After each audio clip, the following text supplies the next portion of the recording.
కృపా ప్రేమ గల తండ్రి, జీవంగల దేవ, నీ బంగారు పాదాలకు వందనాలు స్తోత్రాలు చెల్లిస్తున్నాం తండ్రి. ఉదయకాల సమయంలో ప్రభా ఇంతవరకు కూడా తండ్రి పాటల ద్వారా మేము స్తుతించి గణపరచడానికి మీరు సహాయపడుతూ వచ్చినారు. మీకు వందనాలు చెల్లిస్తున్నాను తండ్రి. ఇంకా చక్కగా నేర్చుకొని పాడగలిగినట్లుగా మీ కృప చూపించండి.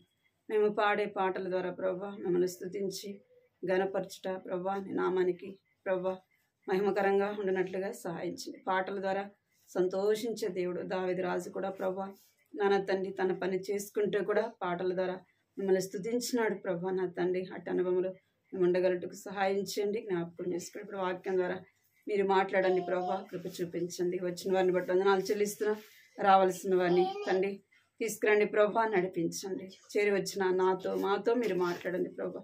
నా సొంత మాటలు నేను ఎక్కడ కూడా నా నోట రాకుండా సహాయించండి. మీరు మాట్లాడితే మాకు క్షేమం ప్రభా, మీరు మాట్లాడితే మాకు మేలు ప్రభా. మీరు మాట్లాడితే మా యొక్క ఆత్మకు తండ్రి ఎంతో సంతోషం ప్రభా. మీరు కనికరించండి. నీ వాక్యం ద్వారా మీరు మాట్లాడండి. సంతోషించినట్లుగా ఆత్మీయంగా బలపరచబడినట్లుగా మీరు సహాయం చేయమని ఈ సమయాన్ని మీ చేతులకు అప్పగిస్తూ ఇంకా రావాల్సిన వారు నడిపించమని, ప్రార్థన కొరకై సిద్ధపరచమని యేసు నామములో ప్రార్థిస్తున్నాం తండ్రి, ఆమేన్.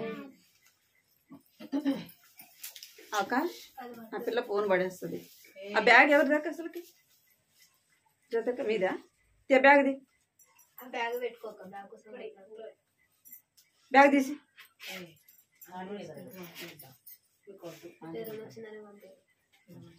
అదొక శోధన అయిపోయింది కదా. ఆ పిల్లకు శోధన, నీకు శోధన.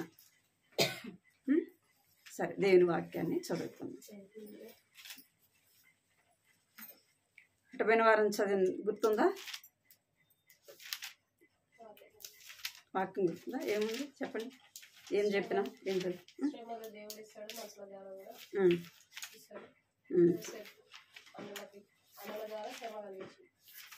రెండు విధాలైన శ్రమలను మనము చూస్తూ వచ్చినాం. మన యొక్క పనులను బట్టి, మన యొక్క ప్రవర్తన బట్టి శ్రమలు వస్తాయి కదా. లోకంలో మన యొక్క పనులను బట్టి శ్రమలు వస్తాయి. రెండోది, దేవుడు ఏం చేస్తాడంట? శ్రమలు అనుమతిస్తాడు. ఎందుకు అనుమతిస్తాడంటే, మనము బంగారు ఎక్కడ వేస్తే శ్రేష్టమైనదిగా తయారవుతుంది అంటే అగ్నిలో వేసినప్పుడే దానిలో ఉన్న మస్టు మలినం అంతా కూడా పోతుంది. దేవుడు శ్రమలు అనుమతిస్తేనే మనం నిజముగా దేవుని పిల్లలమా కాదా, దేవునిలో ఉంటామా పడిపోతామా అన్నది తెలుస్తుంది. అందుకే అది పోయిన వారం మనము చూస్తవచ్చు. ఈ వారం చూద్దాము. యోహాను సువార్త 16వ అధ్యాయము 33వ వచనం చదువుకున్నాం. యోహాను సువార్త 16వ అధ్యాయము 33వ వచనం.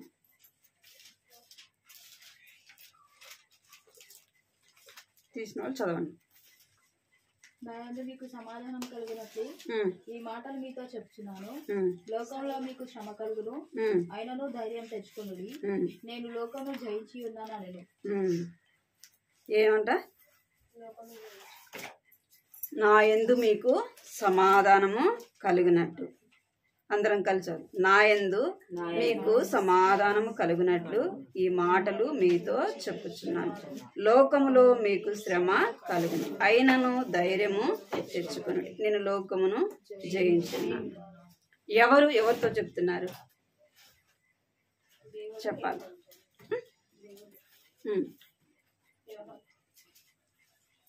యేసు ప్రభువు మనతో చెప్తున్నాడు. అంటే లోకంలో నివసించే మనకు చెప్తున్నాడు. ఏమని అంటే, నా యందు మీకు సమాధానము. ఎవరిలో సమాధానం ఉందంట? మనకు సమాధానం ఉండదు. కానీ దేవుడిచ్చే సమాధానం, మన సమాధానం ఏమైపోతుందంటే, ఇప్పుడు కొంచెంసేపులోనే నెమ్మదిగా ఉంటాం, సమాధానంగా ఉంటాం. మరి అంతలోనే ఏమైపోతుంది? మనలో సమాధానము పోతుంది, నెమ్మది లేకుండా అయిపోతుంది. అయితే దేవుడిచ్చే సమాధానం ఎట్లా ఉంటుంది అంటే, మన హృదయంలో ఎప్పుడు నెమ్మది ఉంటుంది. నిజంగా దేవుని నమ్ముకున్న పిల్లలకి ఎప్పుడు కూడా నెమ్మదిగానే ఉంటారు, సమాధానంగానే ఉంటారు. ఎందుకు అంటే అది దేవుడిచ్చింది. ఎవరిచ్చింది? దేవుడిచ్చింది.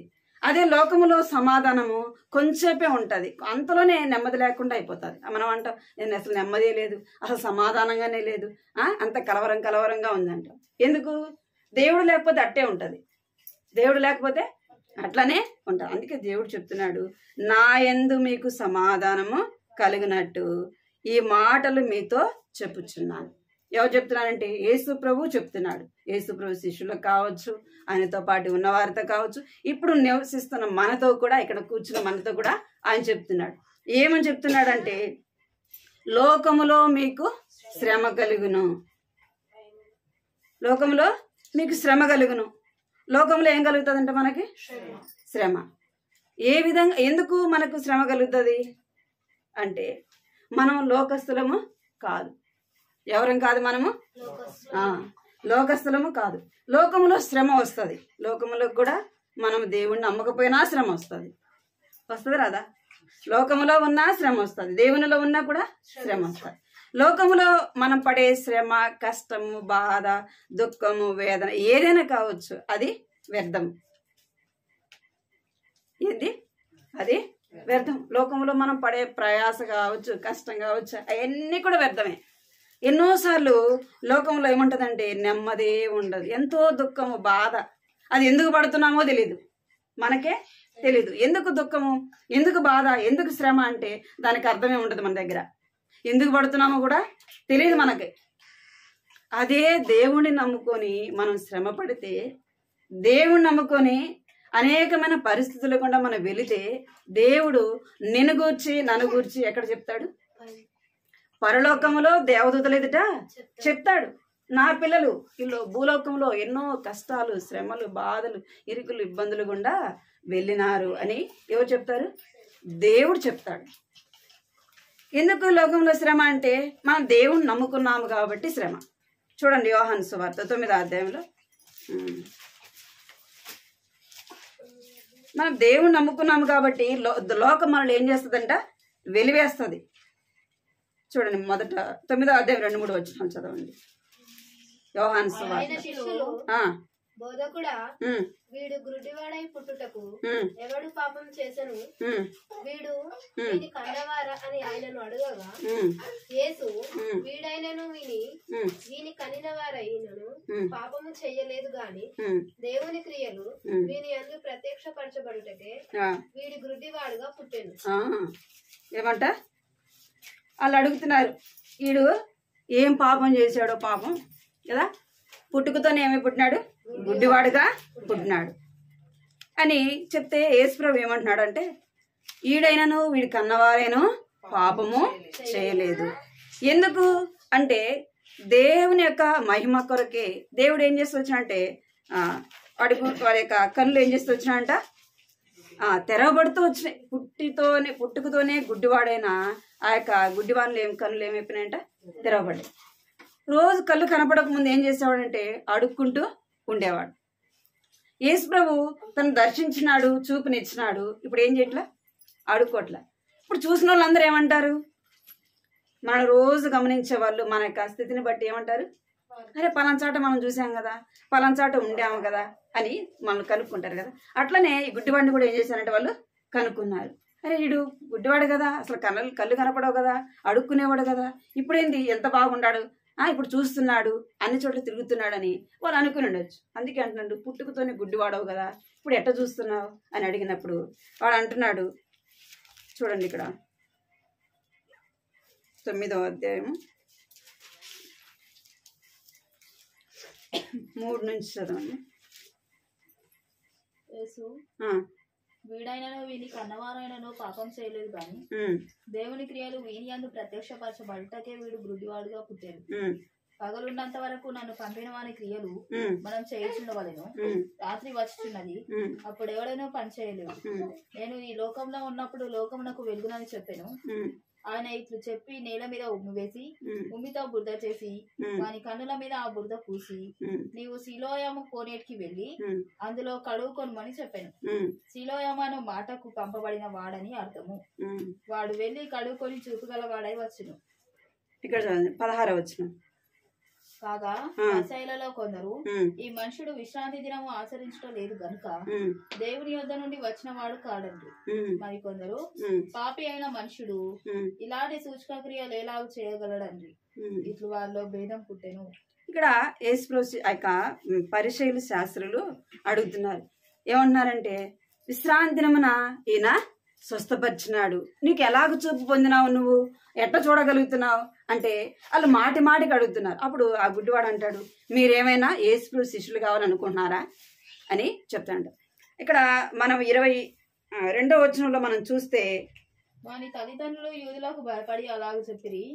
ఎందుకైనా ఆయన క్రీస్తు అని ఎవరైనాను ఒప్పుకొనిన ఎడల వానిని సమాజ మందిరంలో నుండి వెలివేతమని యూదులు అంతకు మునుపు నిర్ణయించుకొని ఉండిరి. చాలు, ఏం చేయకూడదంట, యేసు ప్రభు గురించి చెప్పకూడదు, ఒప్పుకోకూడదు. అలాంటి వారిని ఏం చేయాలంట, సమాజంలో నుండి ఏం చేయాలంట, వెలివేయబడాలంట.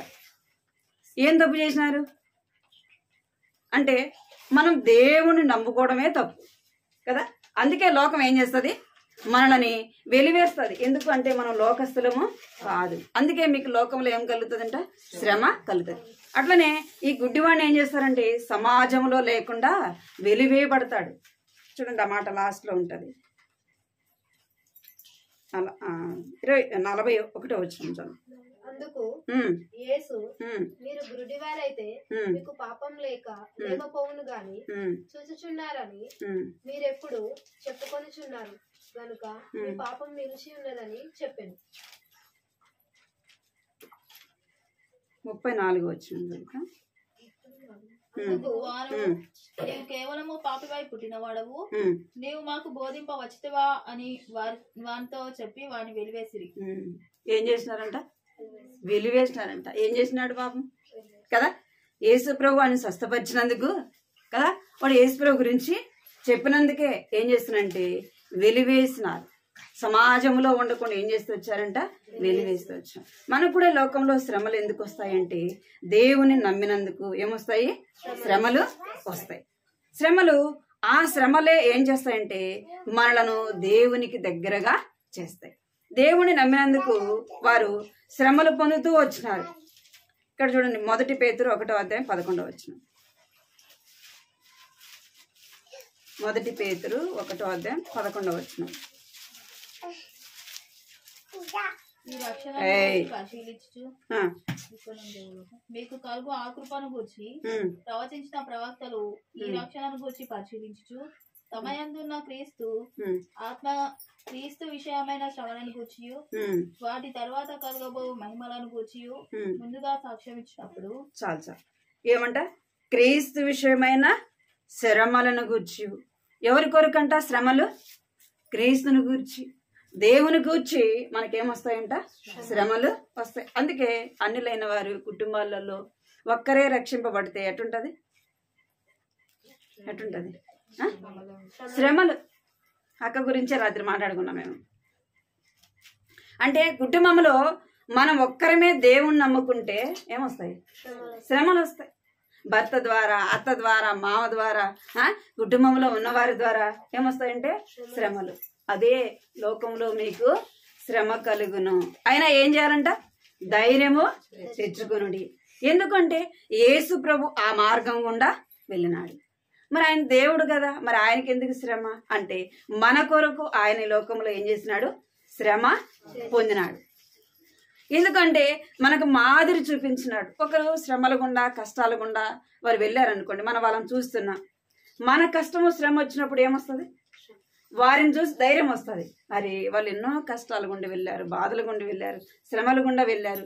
మన కష్టం ఏ పాటిది, మన శ్రమ ఏ పాటిది, వస్తుంది రాదా? ఖచ్చితంగా మనం వారిని చూసినప్పుడు ఆ మనకు వచ్చినప్పుడు మనకేమొస్తుందంటే ధైర్యము వస్తుంది. ఇప్పుడు మనకు ఎవరిని బట్టి ధైర్యము అంటే యేసు ప్రభు ఎన్నో కష్టాలు కదా, ఆయన దేవుడుగా ఉండి కూడా ఆయన ఎన్నో కష్టాలు, ఎన్నో శ్రమలు, బాధలు ఈ లోకంలో పడ్డాడు. అందుకే అంటున్నాడు, మీకు ఈ లోకంలో శ్రమ కలుగును.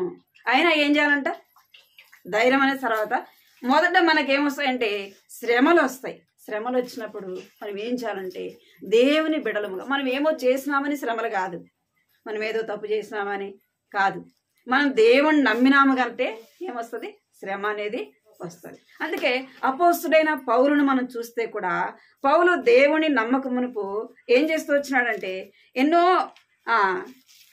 దేవుని నమ్మిన వారిని ఏం చేస్తూ వచ్చినాడు? చాలా హింసిస్తాడు, చాలా హింసిస్తాడు.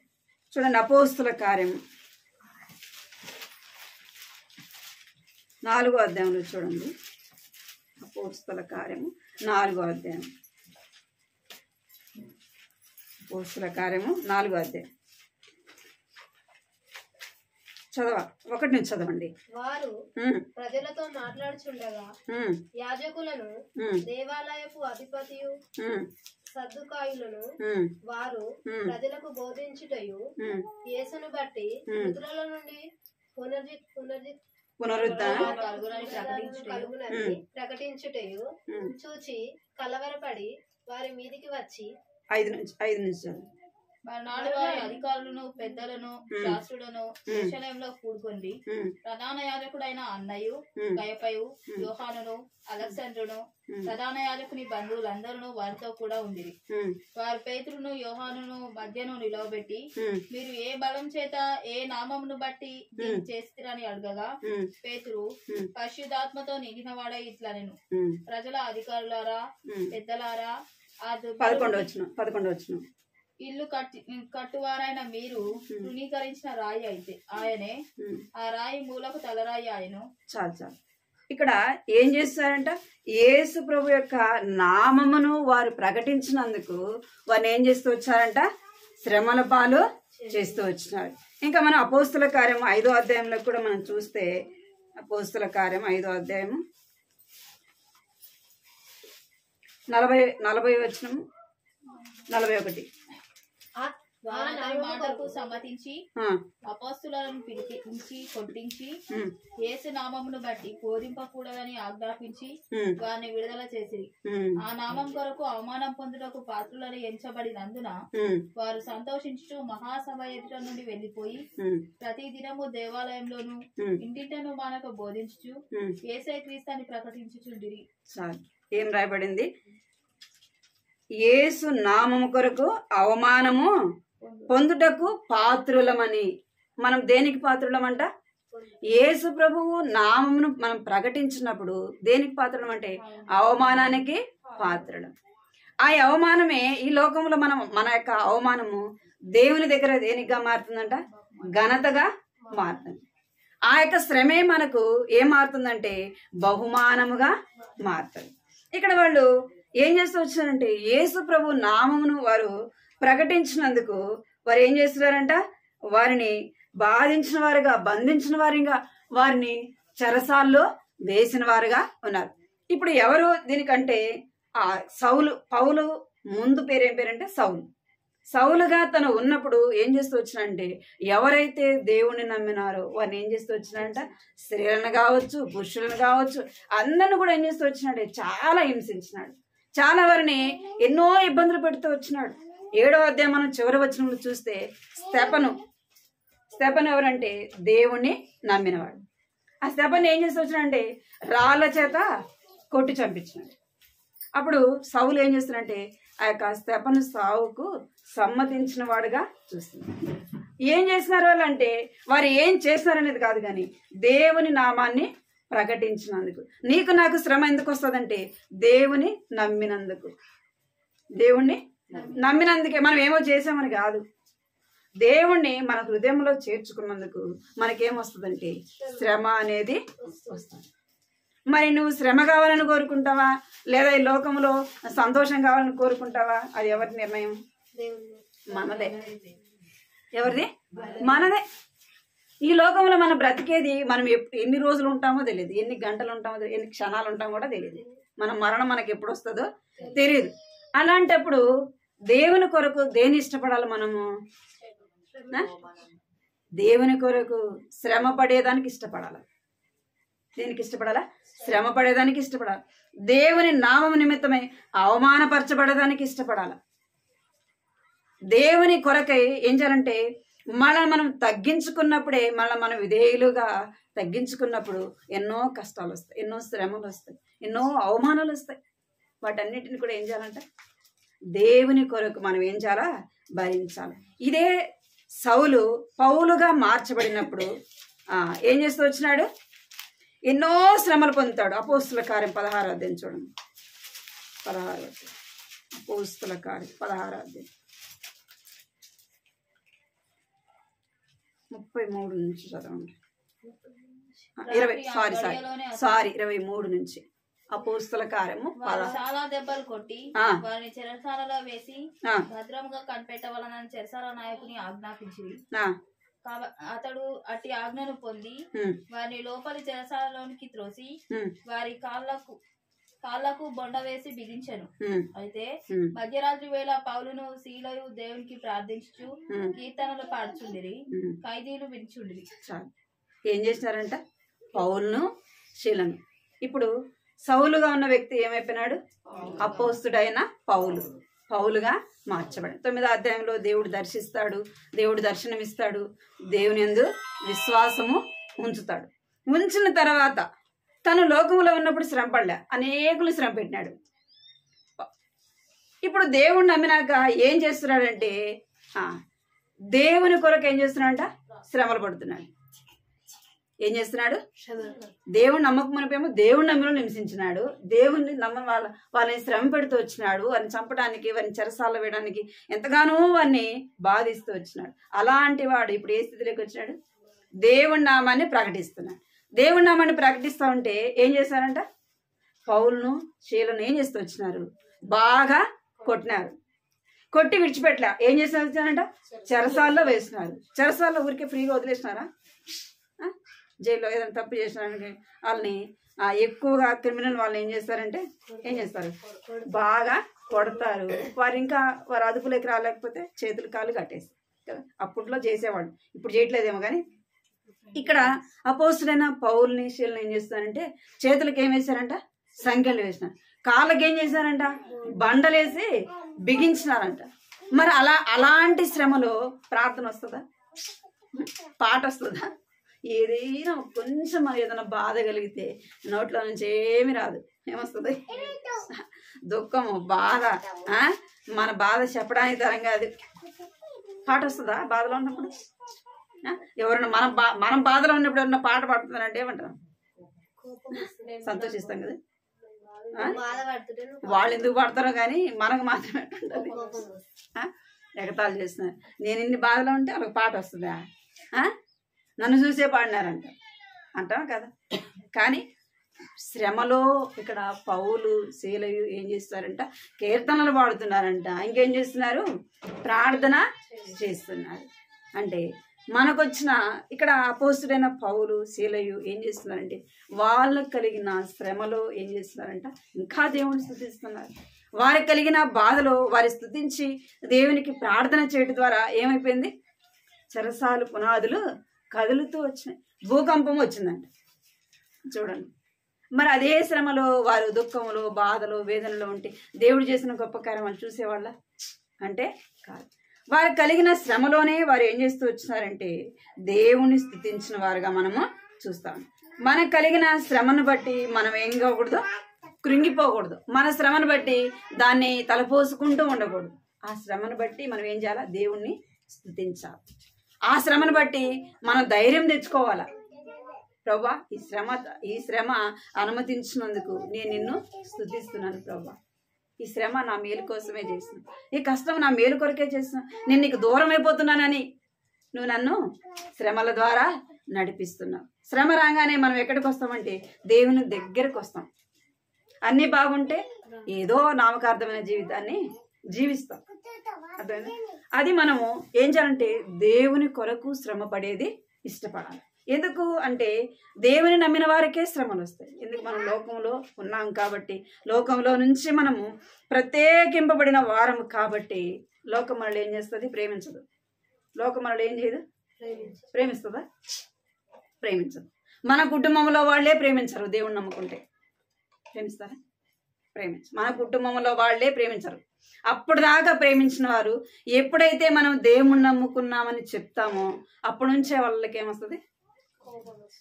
ద్వేషము, అసూయ కదా. ఏదో విధంగా బాధ పెట్టాలి, ఏదో విధంగా శ్రమ పెట్టాలి, ఏదో విధంగా దేవునిలో నుండి తొలగిపోవాలా.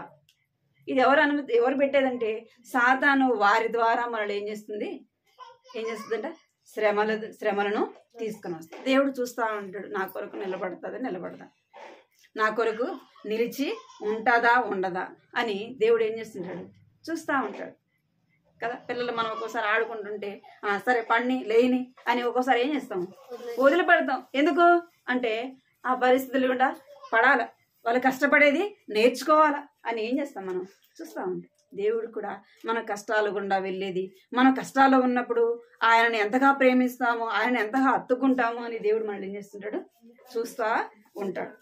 మనం ఏమవుతుందంటే మనం లోకంలో నుంచి ప్రత్యేకింపబడిన వారము కాబట్టి శ్రమలు వస్తాయి. ఇక్కడ అపోస్తుడైన పౌలు తన పొందిన శ్రమలు మనం చూస్తే 2 కొరింథీ 11:22 2 కొరింథీ అపోస్తుడైన పౌలు పడిన కష్టాలు 2 కొరింథీ 11:22 చదవండి. తెలియగాక సంఘములన్నిటినీ గూర్చిన చింతయు కలదు, ఈ భారము దినదినము నాకు కలుగుచున్నది. ఎవడైనాను బలహీనుడాయనా, నేనును బలహీనుడను కానా, ఎవడైనాను తొట్టుపడనా, నాకును మంట కలగదా. అతిశయపడవలసి ఉంటే నేను నా బలహీనత విషయమైన సంగతులను గూర్చి అతిశయపడుదును. నేను అబద్ధమాడట లేదని 23 వారు క్రీస్తు పరిచారకులు వెర్రివాని వలె మాట్లాడుచున్నాడు. నేనును మరి ఎక్కువగా క్రీస్తు పరిచారకుడను మరి విశేషముగా ప్రయాసపడితిని. మరి అనేక పర్యాయములను చెరసాలలో ఉంటిని, అపరిమితముగా దెబ్బలు తింటిని, అనేక మారులు ప్రాణాపాయములో ఉంటిని, యూదుల చేత 5 మారులు ఒకటి తక్కువ 40 దెబ్బలు తింటిని, ముమ్మారు బెత్తములతో కొట్టిబడితిని, ఒకసారి రాళ్లతో కొట్టబడితిని, ముమ్మారు ఓడ పగిలి శ్రమ పడితిని, ఒక రాత్రింబగళ్ళు సముద్రంలో గడిపి తిని. చాలు. ఇక్కడ అపోస్తుడు ఇంకా ఎన్నో శ్రమలు ఉన్నాయి, కానీ చివరి వరకు మనం చూస్తే ఇక్కడ అంటున్నాడు, ఏమి తక్కువ, ఎందుకు శ్రమ పడాలా. పౌలుకి ఏమన్నా తక్కువ అంటే ఎంతో ఆస్తిపరుడు పౌలు, ఆస్తిపరుడు, ఎంతో జ్ఞానం కలిగినవాడు. గమూయేలు అనే ఆయన దగ్గర విద్యను నేర్చుకున్నవాడు, ఎంతో జ్ఞానం కలిగినవాడు. ఇప్పుడు ఎందుకు శ్రమ పడుతున్నాడు అంటే దేవుని నమ్మినందుకు. ఏం చేస్తున్నాడంట అంటే మనం 22వ వచనం నుంచి చూస్తే ఎన్నో కష్టాలు శ్రమలు కదా పడుతున్నాడు. ఇక్కడ అంటున్నాడు, చెరసాల్లో ఉంటిని, అపరిమితముగా దెబ్బలు తింటిని, ప్రాణాపాయములో ఉంటిని, యూదుల చేత ఎన్ని దెబ్బలు తిన్నాడంట, ఒక్కటి తక్కువ 40 దెబ్బలు తింటిని. ఎన్ని దెబ్బలంట, ఒక్కటి తక్కువ 40 దెబ్బలు. అంత అవసరం ఏముంది, అంత ప్రయాసపడాల్సిన. అంత మాత్రమే కాదు, ఎన్నోసార్లు ఆకలి దప్పికతో ఉంటూ వచ్చినాడంట. ఎవరు అంటే తన స్వజనులు కూడా, ఇక్కడ రాయబడి ఉంటది, తన స్వజనుల ద్వారా కూడా ఏం పొందినాడంట, ఎన్నో శ్రమలు. ఇక్కడ చూడండి ఆ మాట ఉంది 26వ వచనంలో. అనేక పర్యాయములు ప్రయాణములలోను, నదుల వలనైనా ఆపదలలోను, దొంగల వలనైనా ఆపదలలోను, నా స్వజనుల వలనైనా ఆపదలలోను. చాలు. ఎవరి వల్ల అంట, తన స్వజనులు అంటే తన ఇంటి వారు, తన ప్రజలైన వారు ఏం చేస్తూ వచ్చారంట, పౌల్ని శ్రమ పెడుతూ వచ్చారు. అంత మాత్రమే కాదు, అన్యజనులైన వారి ద్వారా శ్రమ. ఇంకేం చేస్తున్నాడంటే రాళ్ల చేత కొట్టబడుతూ వచ్చినాడు, అనేక సార్లు ప్రాణ అపాయంలో ఉంటూ వచ్చినాడు. దొంగల ద్వారా ఆపద, ఓడలో ఉన్నప్పుడు ఆపద, ఎన్నో ఆపదలు, ఎన్నో కష్టాలు గుండా ఎందుకు వెళ్ళినాడంటే, అందుకే అపోస్తుడైన పౌలు చెప్పిన మాట, నా పరుగు కాడముట్టించి తిని, నా కొరకు ఏం చేయబడింది, నీతి కిరీటము ఉంచబడింది. దేవుడు నమ్ముకుని చెప్పినాడు ఆ మాట, చెప్పినాడా, చెప్పలే. ఎప్పుడు చెప్తున్నాడంటే దేవుని నమ్మిన తర్వాత అనేకమైన కష్టాల్లో, బాధల్లో, శ్రమల్లో, ఇరుకుల్లో, ఇబ్బందులు, అనేక సార్లు తినడానికి తిండి లేదు. అలాంటి పరిస్థితిలో వెళ్ళి చెప్తున్నాడు. అనేకమైన శ్రమలు పొందుతూ కూడా దేని విషయమే భారం అంటే, తన విషయమే కాదు భారం, తన విషయమే కాదు చింత, దేని విషయం అంటే మన కష్టాల్లో వెళుతూ కూడా దేని విషయమే చింత ఉండాలా? దేవుని మందిరం పట్ల చింత ఉండాలి, సంఘాల విషయమే చింత ఉండాలి. మనం రక్షింపబడినాము, మనం అనేకమైన శ్రమలు గుండా వెళ్తున్నాము. మనం ఏం చేయాలంటే మన కుటుంబం కొరకు ప్రార్థన చేయాలి. మన కష్టాల వారు మనల్ని అనేకమైన ఇబ్బందులు పెట్టినప్పటికీ మన ప్రార్థన అయితే ఏమై ఉండాలా? వారి యొక్క రక్షణ కొరకై ప్రార్థించాలి. ఈ యొక్క పౌలు చేసింది కూడా అదే. తన స్వజనులైన వారు రక్షింపబడాలా. ఏం కావాలా? తన ప్రజలు తనను బాధ పెట్టినప్పటికీ, శ్రమ పెట్టినప్పటికీ ఏం చేస్తున్నాడు? తన ప్రజలైన వారు రక్షణ పొందాలా. మనకు ఆ యొక్క అపోస్తులైన పౌలు ఎన్నో కష్టాలు, బాధలు వెళ్తూ వస్తాడు. ఓకే, అనేక సార్లు ఆ యొక్క పరిస్థితుల గుండా వెళ్ళినప్పటికీ సంఘాన్ని ఎంతగానో ఆదరించిన వాడుగా ఉంటాడు. మనము కష్టాలు వెళ్తున్న మన తోటి వారిని మనం ఎలా ఉండాలంటే శ్రమలో ఉన్న వారిని మనం ఆదరించే వారంగా ఉండాలి. అది మనం ఎప్పుడు చేయగలమంటే మనం శ్రమల ద్వారా వెళ్ళినప్పుడే శ్రమలో ఉన్నవాడిని మనం ఏం చేయగలము? ఆదరించం. ఇప్పుడు ఇక్కడ పౌలు ఎన్నో శ్రమల గుండా వెళ్ళినాడు కాబట్టి సంఘాలను ఏం చేస్తున్నాడు? ఆదరిస్తున్నాడు తన మాటల ద్వారా. అందుకే అనేకమైనవి చెప్తున్నాడు. ఇంకా ఎన్నో ఉన్నాయంట తన పొందిన శ్రమలు చెప్పడానికి. మనం చివరి వరకు చూస్తే ఆ మాట అంటే నేను చెప్పవలసినవి ఎన్నో ఉన్నాయంటాడు. అంటే అలాగ మనము శ్రమ పడేదానికి ఇష్టపడాలి.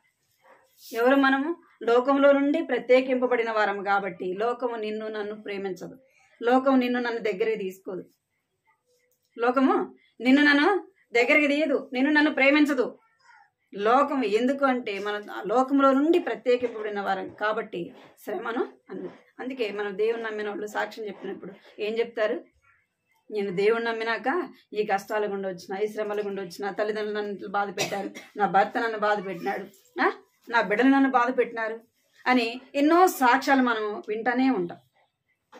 ఒకవేళ భార్య రక్షింపబడింటే భర్త ద్వారా శ్రమ, ఒకవేళ భర్తే దేవుడిని నమ్ముకొని ఉంటే భార్య ద్వారా శ్రమ, లేదా తల్లిదండ్రులు దేవుడిని నమ్మలేదు, బిడ్డలు దేవుడిని నమ్మితే తల్లిదండ్రుల ద్వారా శ్రమ.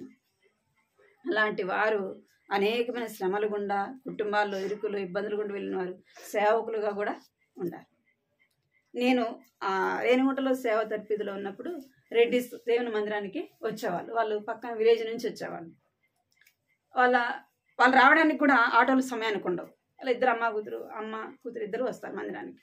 వాళ్ళు ఏం చేసేవాళ్ళంటే వాళ్ళ నాన్న పనికి వెళ్ళినాక వాళ్ళ ఊరు నుంచి నడుచుకుంటూ వచ్చేవాళ్ళు. ఆ అమ్మాయి దేవుణ్ణి నమ్ముకుంది, బైబిల్ చదువుతుంటే మిద్దె మీద కూర్చొని బైబిల్ చదువుతుంటే చూసి ఎండవేళ్ళలో కర్ర తీసుకొని వచ్చి కొట్టాడు. అయినప్పటికీ దేవుని విడిచిపెట్టలే. ఆయన ఏం చేస్తారంటే ఆయన పనికి వెళ్ళంగానే వాళ్ళు ఇద్దరు మందిరానికి వస్తారు. వచ్చి ఏం చేస్తారంటే ఉదయం వచ్చినారంటే సాయంత్రం వరకు ఉంటారు. నేనుంటా అప్పుడు మందిరంలో సేవకుండా. వాళ్ళు వచ్చేవాళ్ళు, అప్పటి వరకు ఉండేవాళ్ళు. ఆయన ఎప్పుడో వస్తాడంటే నైట్ 11 గంటలకు కట్టొస్తాడు వాళ్ళ భర్త పని నుంచి. ఇంకా వాళ్ళు పోయేది ఎప్పుడు 9 గంటలకు. ఆ సమయం నాకైతే భయం వేస్తూ ఉంది. వాళ్ళు ఇప్పుడు దాకా ఇక్కడ ఉండారు కదా, ఒకవేళ ఈ లోపల వస్తే అడిగేదాన్ని, అంటే మీరు ఇప్పటిదాకా ఉండారు, ఒకవేళ అంకులు వస్తే ఏముందమ్మా దేవుడే ఉండాలి అని. వాళ్ళు బైబిల్ ఏం చేసేవాళ్ళంటే బీరువాళ్ళు పెట్టుకునేవాళ్ళు, చీరల కింద పెట్టుకునేవాళ్ళు, ఇంకేమంటే ఆ పరుపు కింద పెట్టుకునేవాళ్ళు. ఎప్పుడు చదువుతారంటే ఆంటీ అంటే అంకులు పోయినాక చదువుతావమ్మా. వాళ్ళ మామ ముసలాయన ఉండేవాడు. వాళ్ళు ప్రార్థన చేసుకున్నా, వాళ్ళు ఎక్కడికి పోతున్నా వస్తున్నా అదంతా వాళ్ళ కొడుకు చెప్పేవాడు. ఇప్పుడు ఆ అమ్మాయి సేవకురాలి. వాళ్ళ తల్లి వాళ్ళ నాన్నకు తెలియకుండానే సేవ సమర్పించుకుంది. వాళ్ళు ఏం చేశారంటే వాళ్ళ దగ్గర పెట్టుకోకుండా హైదరాబాద్లో పెట్టి అమ్మాయికి మ్యారేజ్ చేసేసి ఇప్పుడు ఇద్దరు పిల్లలు సంఘంలో ఉంది. ఎందుకు అంత బాధ? ఎంతో ఆస్తి ఉంది, పొలం ఉంది, ఇద్దరు ఒక పాప ఒక బాబు, ఆస్తి ఉంది. అయినా అమ్మాయి ఏం చేసిందంటే దేవుడు నాకు కావాలి. మన దేవుడు కావాలంటే లోకంలో ఎన్నో పడాలి. దేవుడు వద్దనుకుంటే లోకంలో ఎంతో సంతోషించవచ్చు. దేవుడు కావాలంటే శ్రమలు అనుభవించాలి. దేవుడు వద్దనుకుంటే లోకం మనల్ని ప్రేమిస్తుంది, మనం ప్రేమించిన వాళ్ళు కూడా మనల్ని ప్రేమిస్తారు. అందుకే మోషే చెప్తాడు చూడండి, హెబ్రీ రాసిన పత్రిక 11వ అధ్యాయం 26వ వచనం.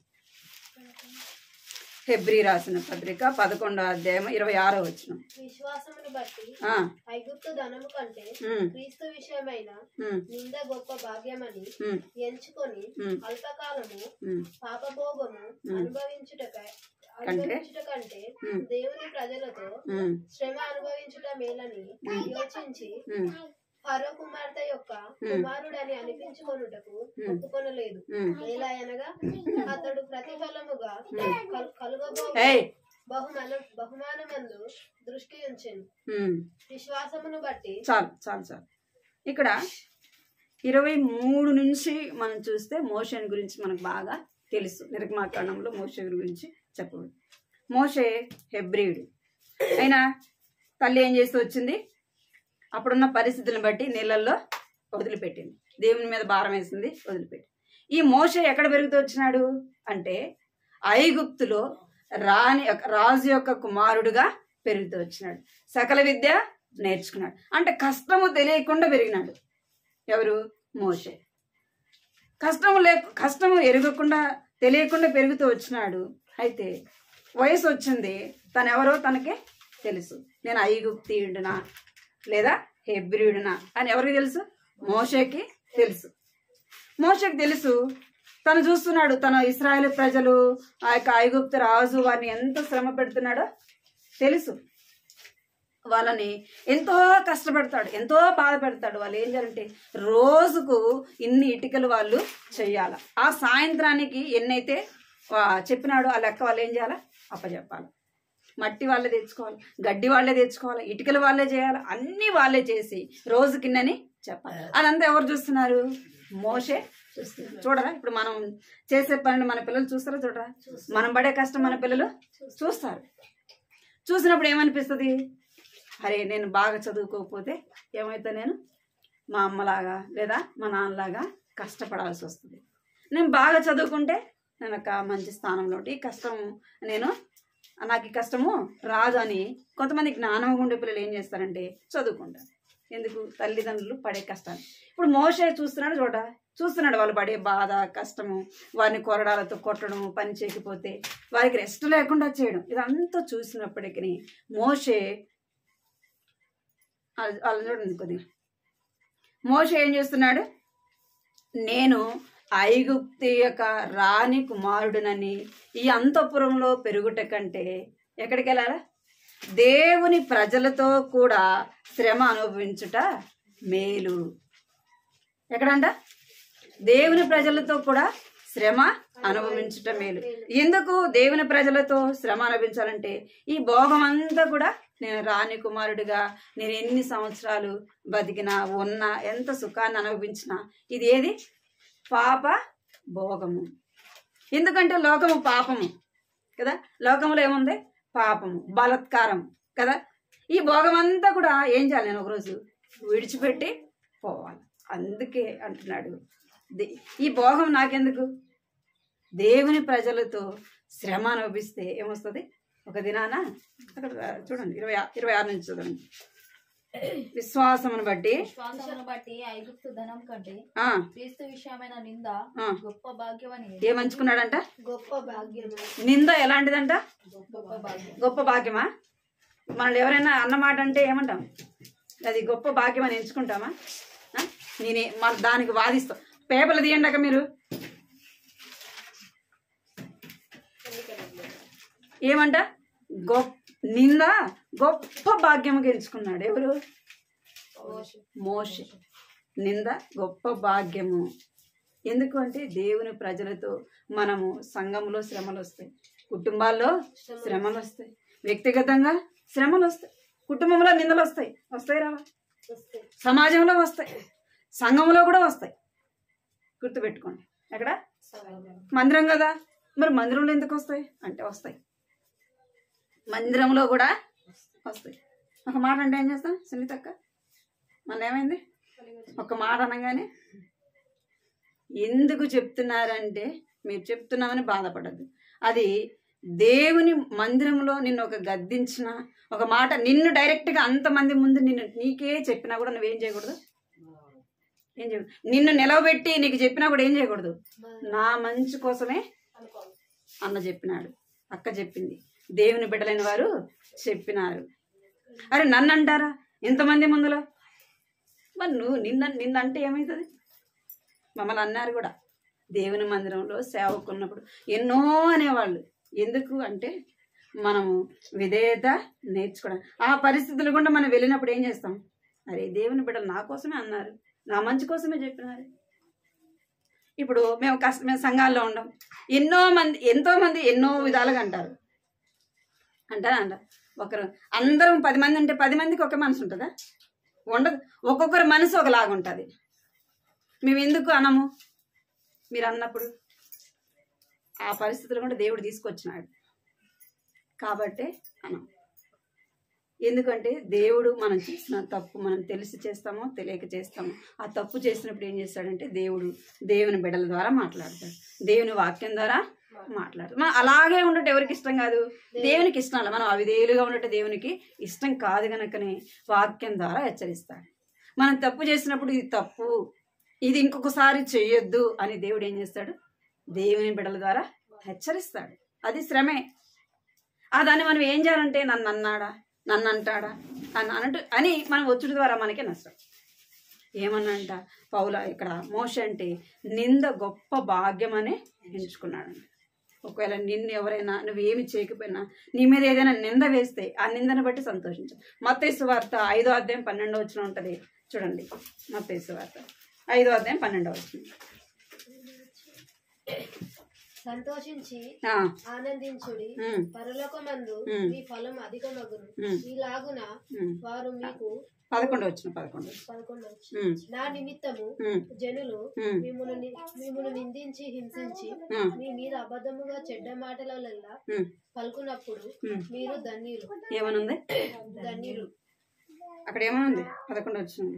నా నిమిత్తము జనులు మిమ్మును నిందించిన హింసించిన ఇంకా మీ మీద అబద్ధముగా చెడ్డ మాటలు పలికినప్పుడల్లా ఏం చేయాలంట? ఇన్ని మాటలు అందిస్తాం మనం, ఇన్ని మాటలు అందిస్తాం చెప్పండి. ఒక్క మాట ఏదైనా అంటే ఒప్పుకుంటామా? ఇక్కడ ఏమన్నారంట? మిమ్మను నిందించినారు, ఇక్కడ ఇంకేమన్నా హింసించినారంట. ఒక్క మాట అంటేనే ఒప్పుకోము. మనం నిందించేది ఆడ ఇంకా హింసించేది ఆడ ఇంకా అంత సమయం ఇస్తాం అసలుకే. మరి ఎన్ని నీ మీదకి వస్తేనే అబద్ధముగా నీ మీద చెడ్డ మాటలల్లో పలికినప్పుడు ఏం చేయాలంట? సంతోషించు. ఒక్క మాట, అన్ని కాదు, ఒక్క మాట అంటే ఏం చేస్తాం? అబద్ధం ఏదైనా మన మీద చెప్పారనుకో, మనం అనని మాట అక్క నువ్వు అన్నావంటే ఏం చేస్తాం?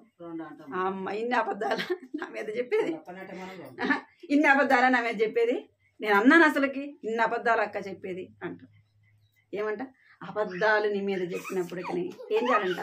సంతోషించాలి. మనం అన్నమా అన్నది ఎవరికి తెలుసు? మన మనసుకు తెలుసు. రెండోది దేవుని తెలుసు. మనసులో ఎవరో చూడకపోవచ్చు కానీ దేవుడు అప్పుడే అంటున్నాడు, నీ మీద అబద్ధముగా చెడ్డ మాటలన్నా చెప్పినప్పుడు నువ్వు సంతోషించు అంటున్నాడు. దేవుని బిడ్డలం ఏం చేయాలా? శ్రమ పడడానికి ఇష్టపడాలి. శ్రమ పడడానికి ఇష్టపడినప్పుడు ఎన్ని వస్తాయి? ఏమొస్తాయి? నిందలు వస్తాయి. ఇంకేం చేస్తారు? హింసిస్తారు. ఇంకా అబద్ధముగా మనం చేయని కూడా మన మీద వేస్తారు, మనం అనని కూడా మనలే అంటారు. నువ్వేం చేయాలంటే సంతోషించాలి.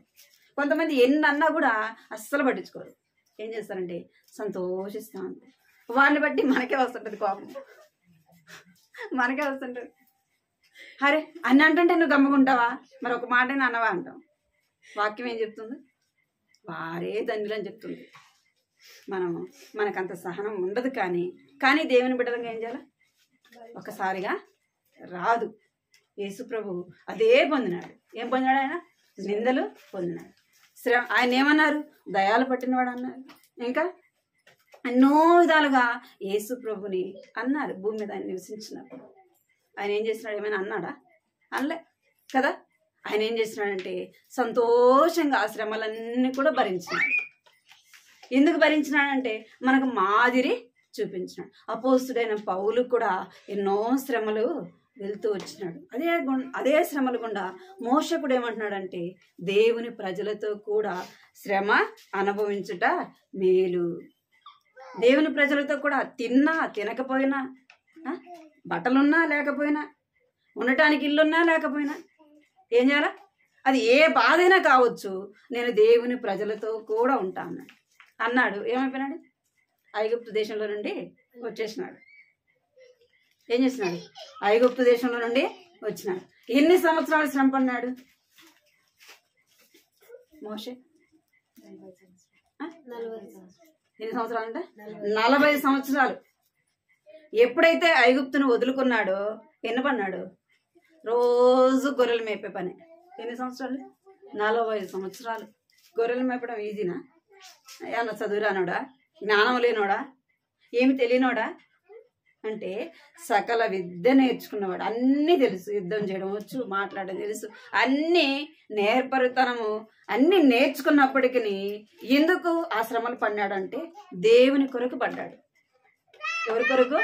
దేవుడు కావాలనుకున్నాడు, ఐగుప్తులో నుంచి బయటకు వచ్చినాడు. నీవు కూడా నేను కూడా దేవుని కావాలంటే ఏం చేయాలి? లోకంలో శ్రమ పడాలి, లోకంలో కష్టాన్ని అనుభవించాలి.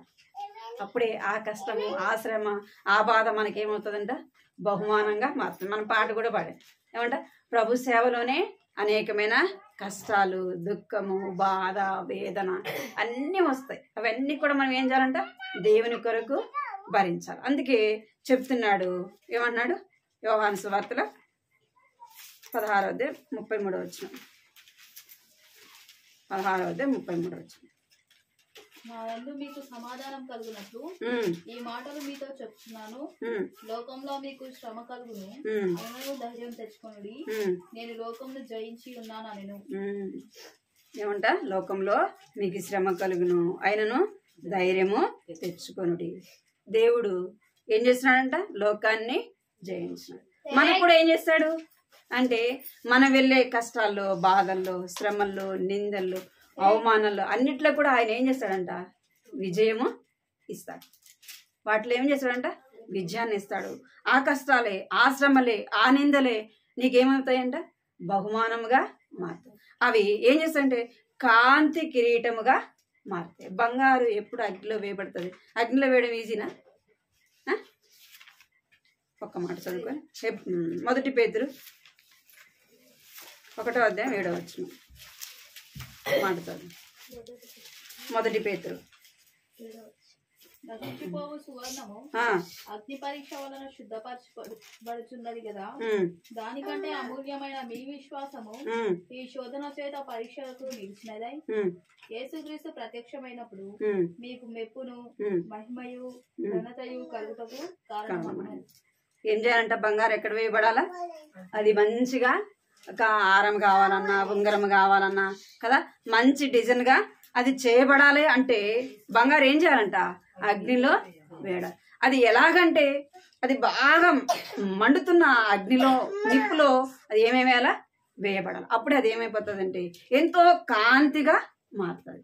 ఇంకా మనం చూస్తే దానియేలు, షద్రక్, మెషక్, అబేద్నెగో వారు ఏం చేస్తూ వచ్చారంట? దేవుని కొరకు ఏం చేస్తూ వచ్చినారు? ఎక్కడ వేయబడ్డారు? దానియేలునేమో సింహం బోన్లో వేసినారు. ఎందుకు అంటే తన నిజాయితీని బట్టి, తన యొక్క భక్తి జీవితాన్ని బట్టి ఏం చేసినారు? సింహం బోన్లో వేసినారు. షద్రక్, మెషక్, అబేద్నెగో వారిని ఎందుకు వేసినారు అంటే ఆ ప్రతిమకు నమస్కారము చేయలేదని. వారు ఏమో పెద్ద తప్పు చేశారా? మరి ఏదైనా తప్పు చేస్తే అంత కఠినమైన శిక్ష విధించాలి. వారిని ఎక్కడ వేస్తూ వచ్చినారంట? ఆ అగ్నిలో వేస్తూ వచ్చారు.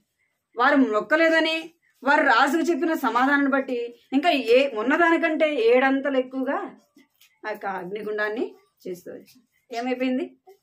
ఆ అగ్ని వారిని ఏం చేయలేకపోయింది? తల్లో ఉన్న ఒక ఎంటికని కూడా కాల్చలేకపోయింది. మనం ఎంతో దూరంగా ఉన్నప్పుడే ఏం తగ్గుతుంది? మనకి సెగ తగ్గుతుంది పొయ్యి దగ్గర అయితే కదా. మరి అగ్నిలో వేసినారు కదా వాళ్ళని. మరి ఎందుకు అంటే దేవుని యొక్క కొరకు వారు ఏం పడ్డారు? శ్రమ పడటానికి ఇష్టపడ్డారు.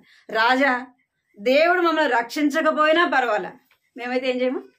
ఈ ప్రతిమకు మాత్రము నమస్కారము చెయ్యము. మనం ఏం చేసినామంట? తీర్మానము చేసి, నా తీర్మానం నేను చేసి తిని, నా ప్రభు యేసునే నమ్మి తిని. నీ తీర్మానం ఒక్కసారి యేసు ప్రభుని నమ్ముకొని నీవు తీర్మానం చేసినాక ఆ తీర్మానం ఎప్పటి వరకు ఉండాలా? యేసు ప్రభు అయినా రావాలా కదా, మనమైనా పోవాలా, మనమైనా ఆయన దగ్గరికి పోవాలా, ఆయనైనా మన దగ్గరికి రావాలి. అలాంటి తీర్మానంతో బ్రతకాలి. ఒక్కసారి తీర్మానం చేస్తే శ్రమ వచ్చింది, కష్టం వచ్చింది, బాధ వచ్చింది, నువ్వు వెనుకకు పోయినావు అనుకో, ఏం రాదు నీకు? బహుమానము రాదు. ఎప్పటి వరకు మనం భరించాలంటే మనం చనిపోయేంత వరకు మనం ఆ శ్రమ కష్టాన్ని భరించినప్పుడు దేవుని దగ్గర మెప్పు వస్తుంది, ఘనత వస్తుంది. అందరి ముందు కూడా నిన్ను బట్టి దేవుడు ఏం చేస్తాడు? సంతోషిస్తాడు. ఎందుకంటే నా కొరకు నన్ను నమ్మినందుకు లోకం ఏం చేసింది? ద్వేషించింది. నా కొరకు లోకంలో ఎన్నో శ్రమలు పడిందని దేవుడు ఏం చేస్తాడంటే సంతోషిస్తాడు. నువ్వు ఈ లోకంలో ఎంత ఆస్తున్నా అంతస్తున్నా అవన్నీ నీతో రావు, కానీ ఏమొస్తాయి? నువ్వు పడిన కష్టము, నువ్వు పడిన బాధ. లోకంలో పడిన బాధ రాదు, లోకంలో పడిన కష్టం నీకు రాదు, లోకంలో పడిన నువ్వు శ్రమ పడిన శ్రమ నీతో పాటు రాదు.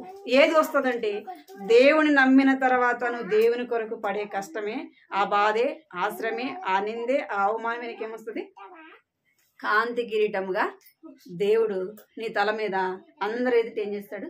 అలంకరిస్తాడు. లోకంలో పడే కష్టము ప్రయాసం అంతా కూడా వ్యర్థమే, కానీ పడాలి. ఎందుకు అంటే కుటుంబం ఉంది కాబట్టి పడాలి. దేనికి ప్రాముఖ్యత ఇవ్వాలా? దేవుని కొరకు, దేవుని ప్రజలతో కూడా శ్రమ అనుభవించడానికి ఇష్టపడాలి. అందుకే మోషే దేవుని ప్రజలతో కూడా శ్రమ పడటానికి ఇష్టపడ్డాడు. కాబట్టి ఏమైపోయినాడు? మోషే ఎంతో మంది దేవుని ప్రజలైన వారిని నడిపించడానికి మోషేని దేవుడు ఏం చేసినాడు? నాయకునిగా కోరుకున్నాడు. నా వల్ల కాదు ప్రభువా, నేను చేయలేను ప్రభువా, నేను నడిపించలేను ప్రభువా అని మోషే చెప్పినప్పటికీ మోషే ఏమన్నాడు? దేవుడు నువ్వే నడిపించాలి. నాకు మాట్లాడరాదు ప్రభువా అన్నా కానీ ఏమన్నాడు? నీ అన్న నీతో పాటు ఉంటాడు, కానీ నా పని ఎవరు చేయాలా? నువ్వే చేయాల. ఎందుకు అంటే దేవుని కొరకు అవన్నీ లోకంలో ఉన్న ఘనత అవన్నీ ఏం చేస్తున్నాడు? విడిచిపెట్టినాడు. దేవుడు మన లోకంలో ఉన్నవన్నీ మనం విడిచిపెట్టినప్పుడు దేవుడు నిన్ను నన్ను ఏం చేస్తాడంట? మన జ్ఞానం లేకపోవచ్చు, మన చదువు లేకపోవచ్చు, మనము మాట్లాడడానికి చేత కాకపోవచ్చు, కానీ దేవుని పనికి ఏం చేస్తాడు? దేవుడు ఏర్పరచుకుంటాడు. జ్ఞానం లేని వారి చేతనే దేవుడు గొప్పపై జరిగిస్తాడు. మోషే ద్వారా దేవుడు ఎన్నో గొప్ప కార్యాలు చేస్తున్నాడు, 10 అద్భుతాలు చేస్తున్నాడు. మోషే చూస్తుండగానే సముద్రం ఏమైపోయింది? సముద్రం చేరడం సాధ్యమా? మరి దేవుడు ఏం చేసినాడు? మోషే ద్వారా జరిగించినాడు. అలాగా దేవునిలో మనము శ్రమ పడడానికి ఇష్టపడాలి.